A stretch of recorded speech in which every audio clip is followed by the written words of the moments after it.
तुम्हारा जन्मदिन था ना, देंगे, शेष कुछ रह जाएगा, ठाकुर जी करवा देंगे। लेकिन काम हो गया। अभी ये तो प्रारंभ है, आगे आप लोग की कृपा से आसपास के सब, क्योंकि शुरुआत आपने की है तो आगे अंजाम तक भगवान पहुंचा देंगे। भक्तों ने, हमारी माताओं ने, हमारे परिवार ने इतने निष्ठा से ये कार्य किया है, इतने प्रेम से हुआ है ये, और उन सब ने किया है जिनका स्वयं की व्यवस्था कुछ भी नहीं थी। देखो, जो हम भगवान की तरफ सोच के रखते हैं, भगवान का एक वचन है, अनन्याश्चिंतयन्तो माम ये जना पर्युपासते।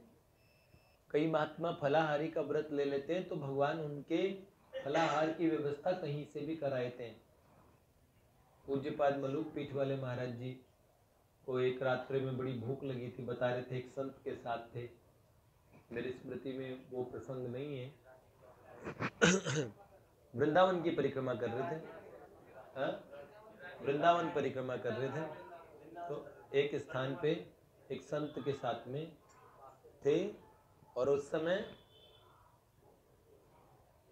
कौन है वो, और रोटी कौन सी थी, चूल्हे से के बने हैं ना, हाँ, है घी में डुबोए हुए टिक्कर, बताओ, और टेंटी का अचार था।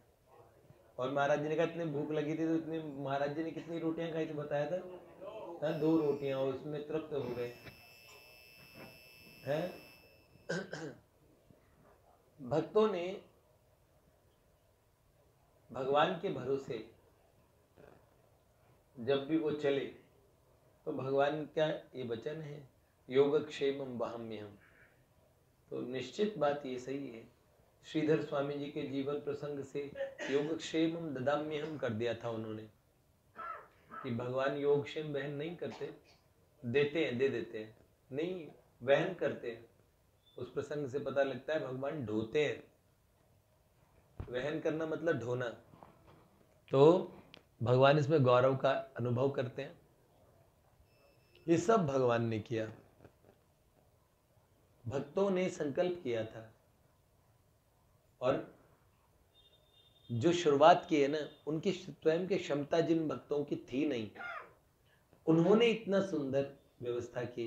आगे भगवान देखना, जो चीज आप लोगों से प्रारंभ हुई है, निश्चित ही वो बहुत, उसका बड़ा उज्जवल और बड़ा सुंदर परिणाम भविष्य में आने वाला है। और मुझे लगता है आपकी आने वाली पीढ़ियां उस स्थान से ट्रेंड होके जाएगी। अब आपके जो नए वंशज आने वाले हैं, हमारी माएँ अभी यहाँ पे कम बैठी हैं, लेकिन इन माओं का उधर बूढ़ी माओं से लेके ऐसा आशीर्वाद है? सच बताएं, बूढ़ी बूढ़ी माएँ, इनको हमने ये सोच रखा था कि इनसे कुछ नहीं कहेंगे ताकि इन्हें कोई आर्थिक भार न उठाना पड़े।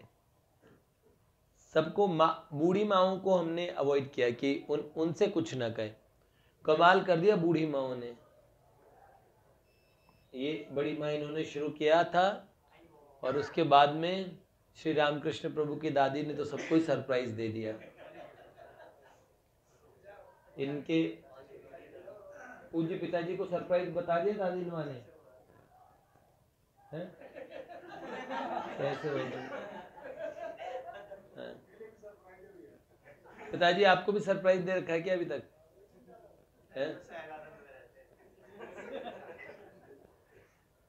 Biggest contribution.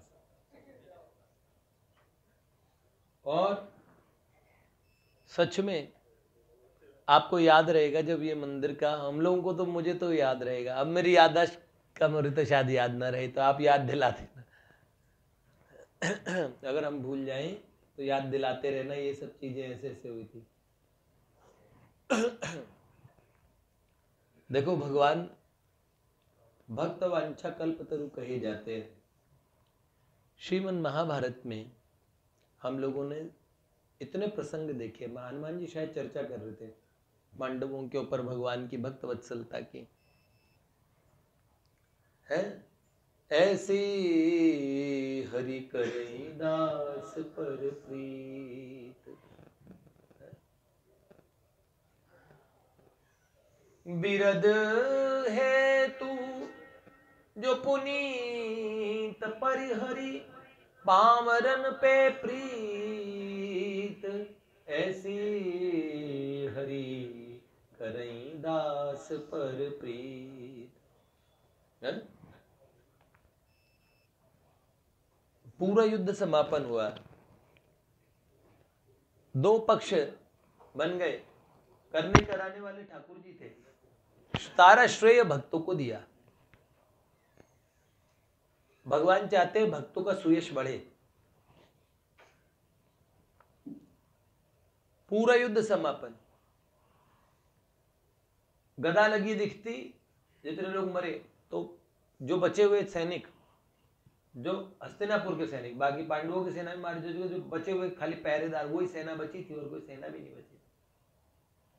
और बाकी युद्ध में जो अश्वमेध यज्ञ के दरमियान और युद्ध हुए, उनमें और बाकी युद्ध, हम युधिष्ठिर महाराज ने अश्वमेध यज्ञ किया था पूरे विश्व का, तो वो बाद में की 3 अश्वमेध यज्ञ किए, तो उनमें भी तो युद्ध हुए थे।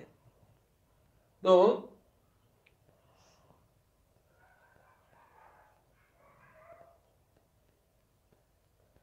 क्या बता रहा था मैं, युद्ध,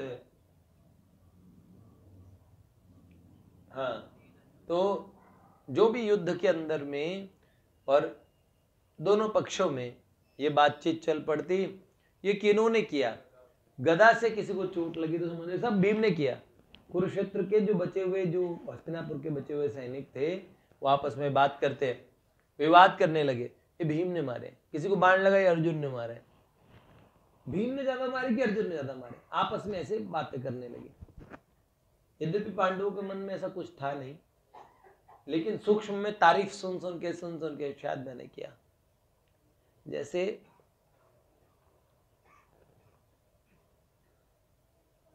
कई बार किसी को बड़प्पन देने के लिए जो विनीत सज्जन जो होते हैं, बड़े विनीत होते हैं, तो वो सारा श्रेय अपने से बड़ों को देते हैं। अब बड़ों को सारा श्रेय अपने पास न रखना चाहिए, उन्हें अपने बड़ों को दे देना चाहिए। लेकिन कदाचित बड़ों के मन में ये बात आ जाए, हाँ बात तो कुछ, इसका मतलब कुछ हम में कुछ खास है? सही बात। तो ये बात आ जाए, बड़ी गड़बड़ बात है। ये बात पांडवों में कुछ कुछ उनके मन में सुन के आने लगा, वस्तुतः कहीं मैंने ही तो नहीं किया सबसे बड़ा, तो बोले विक्ट्री का श्रेय किसे जाए, जीत का सेहरा किसके सर पे बंधे। हालांकि अवसर नहीं था ऐसी बातों का। तो श्री कृष्ण ने पूछा, हाँ क्या बात है? तो बोले प्रभु, अर्जुन ने ज्यादा किया कि भीम ने किया ज्यादा संघार, तो ये श्रेय किसको जाना चाहिए? भगवान ने कहा, बात तो ठीक है आपकी, लेकिन जो युद्ध में रहा वो पूरा नहीं देख पा रहा। जिसने पूरा युद्ध देखा हो तटस्थ बन के, वो इसका निर्णय करे। तो बोले प्रभु ऐसा कौन? तो भगवान ने कहा, मैं एक मस्तक, एक सर के पास ले जाता हूं। कौन? भीम के पौत्र बर्बरीक का सर, उनके पास ले जाता हूं, निर्णय वो करेंगे। वो मस्तक एक पर्वत पे, ऊंचाई पे और एक वृक्ष की शाखा पे विराजित किया गया था। मस्तक जीवित था, भगवान ने उसको युद्ध देखने के लिए जीवित रखा हुआ था।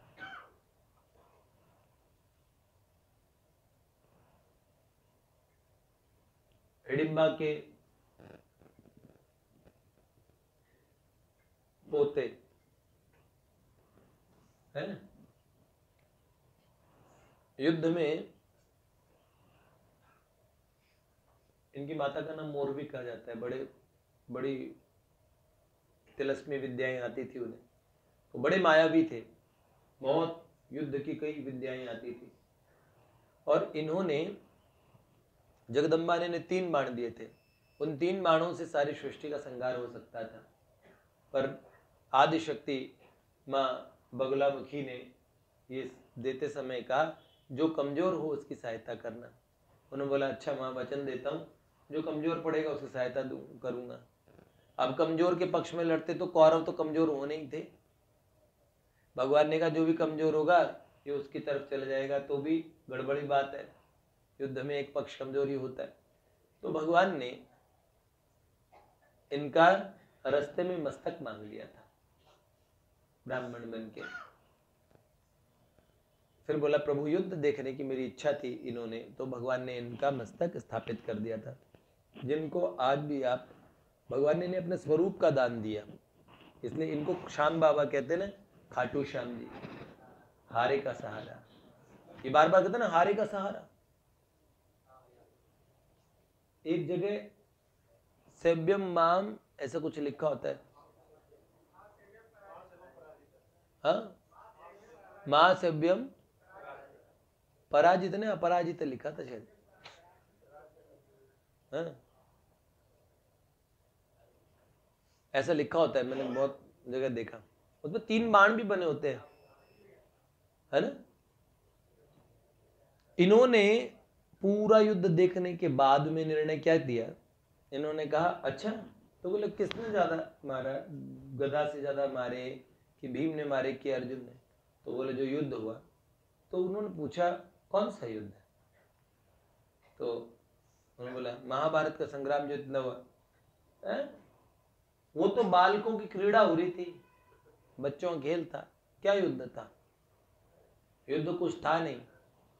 वस्तुतः एक ही चीज अगर संहार की पूछते हो तो युद्ध तो बालकों की क्रीड़ा के रूप में चल रहा था, और जो सारा संहार हुआ वो तो सुदर्शन चलता था, सिर्फ सुदर्शन, बाकी सब लोग मरे हुए को मार रहे थे, उन्हें सबको मारा जा चुका था और मार रहे थे, सुदर्शन मार रहा था और साथ में द्रौपदी केश खुले और खप्पर ले लेके और रक्तपान कर रही थी।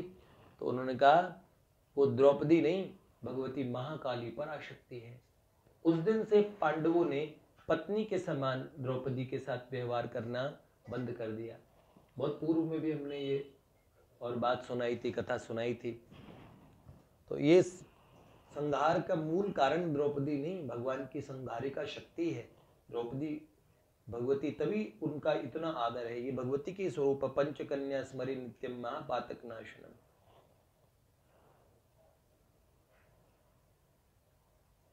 उन्होंने कहा सब कुछ करने वाले एकमात्र श्री कृष्ण हैं। ये बात पता लगी, एक तटस्थ, उन्होंने पांडवों के मन में तुरंत अपने मन में जो अभिमान की परछाई आई थी वो मिट गई भगवान की कृपा से।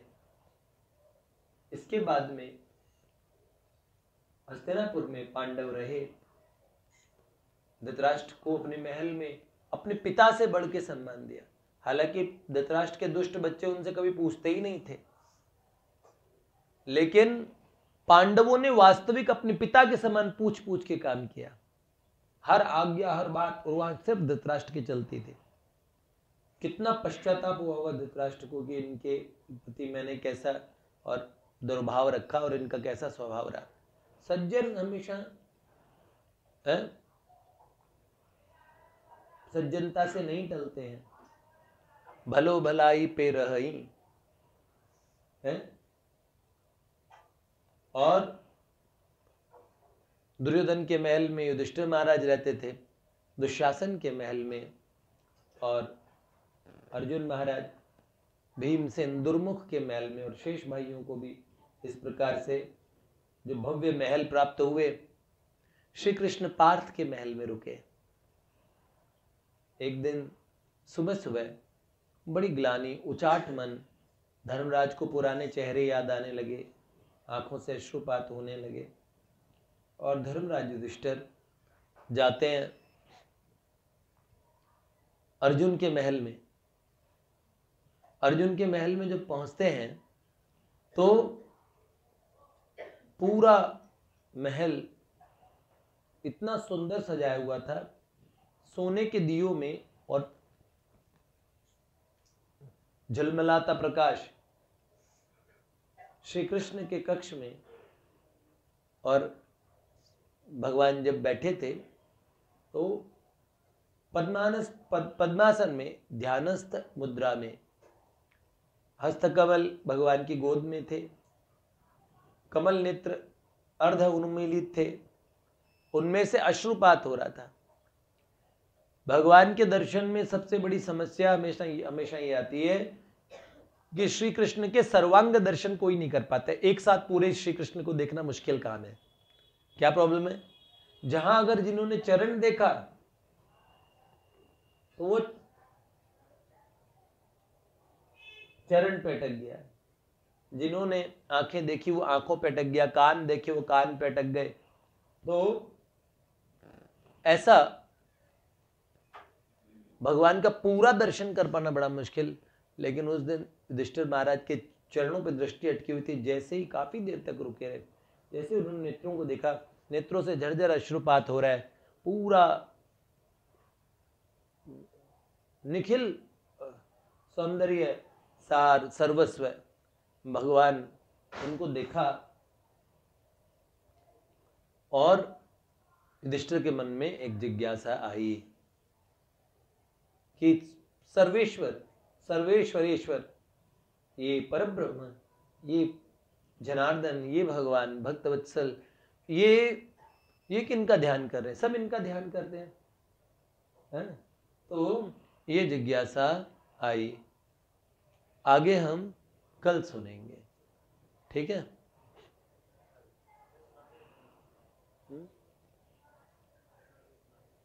ये भगवान थोड़ा सा सुनाएंगे अभी ना, मेरे को वार्निंग दे के भेजा गया नीचे, चाबी भर के। जय जय विचार बता दूं? अरे कन्हैया, अपने कौन सा छटकारे ले लेके सुनो, फिर मुझे ही सुना देना ये सुनी हुई चीजें। मैं तो सोच रहा हूं मुझे मेरे पुराने सुनाए हुए प्रवचन सुनवा दो ताकि मुझे याद आ जाए।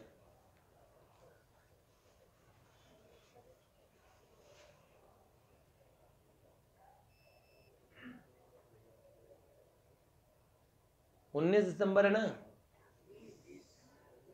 सूर्य तो बाहरी नेत्रों को प्रकाशित करते हैं, परंतु संत जन भीतर के ज्ञान रूपी नेत्रों को प्रकाशित कर देते हैं। उगरई बिमल बिलोचन ही के, मिटई दोष दुख भव रजनी के मेरे राम। ऐसे संत ही सच्चे देवता और मित्र हैं, वे भगवान के ही रूप हैं। तुम्ही मेरे मंदिर, तुम्ही मेरी पूजा, तुम्ही देवता हो, तुम्ही देवता हो, तुम्ही मेरे। यदि कोई अतिशय दुराचारी अनन्य भाव से मेरा को भजता है तो वह साधु मानने योग्य है, क्योंकि वह यथार्थ निश्चय वाला है। अर्थात उसने भली बात निश्चय कर लिया है कि परमेश्वर के भजन के समान अन्य कुछ भी नहीं है। वह शीघ्र ही धर्मात्मा होता और सदा रहने वाली परम शांति को प्राप्त करता है। हे जा अर्जुन, ये निश्चय पूर्वक जान ले कि मेरा भक्त नष्ट नहीं होता है।